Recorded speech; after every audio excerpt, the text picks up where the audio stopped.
What if anxiety is not your real problem? What if burnout is not caused by work? What if the real issue is identity confusion? And what if a 5,000-year-old text understood this better than modern psychology? Stay with me. This is not motivation. This is structural psychology. Modern psychology is powerful. It measures behavior, it tracks emotions, it scans the brain. But it rarely asks one fundamental question. Who are you? Not your profession, not your personality profile, not your past trauma. Who are you without labels? The Bhagavad Gita begins with a psychological collapse. Arjuna freezes. His hands tremble. His thinking fragments. He wants to withdraw. This is not weakness. This is identity overload. Krishna does not remove the battlefield. He shifts identity. That is the intervention. The Gita separates two layers, roles and awareness. Roles change. Your job changes. Your status changes. Your relationships change. Awareness does not change. Modern psychology calls this metacognition. The Gita calls it Atman. When identity attaches to roles, fear increases. When identity stabilizes in awareness, fear reduces.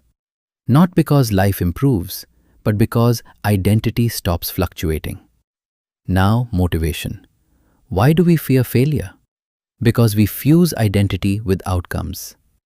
Karma Yoga proposes discipline without attachment. Act fully, detach from results. This does not reduce ambition. It reduces ego volatility. Failure becomes information. Success becomes event. Anxiety decreases. Performance stabilizes. Now, emotion. Why do we spiral? Because we attempt total control. Bhakti introduces trust, not passivity. Trust. Trust expands context.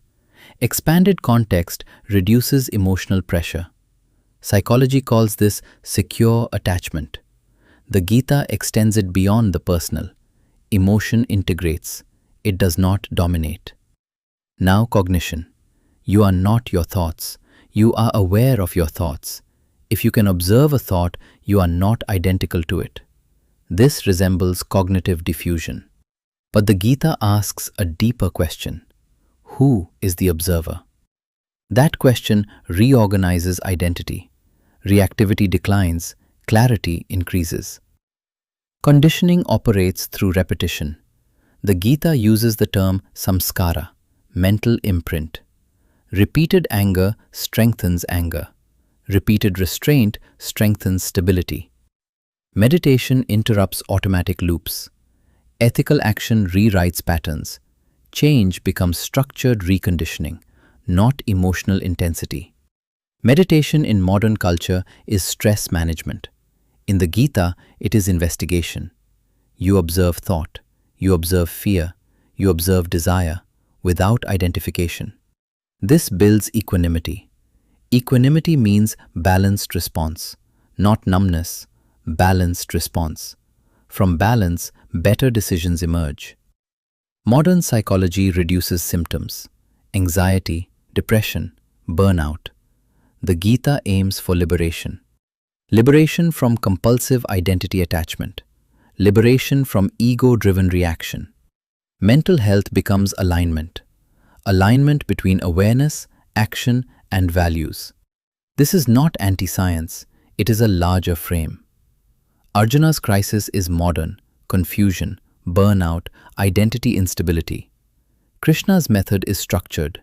Shift identity, act without attachment, regulate emotion through meaning, question mental fusion, meditate consistently, recondition patterns. Mental health may not only be about feeling better, it may be about seeing clearly, acting steadily, and knowing who you are beyond roles. That is where ancient philosophy meets modern psychology, and the integration has only begun.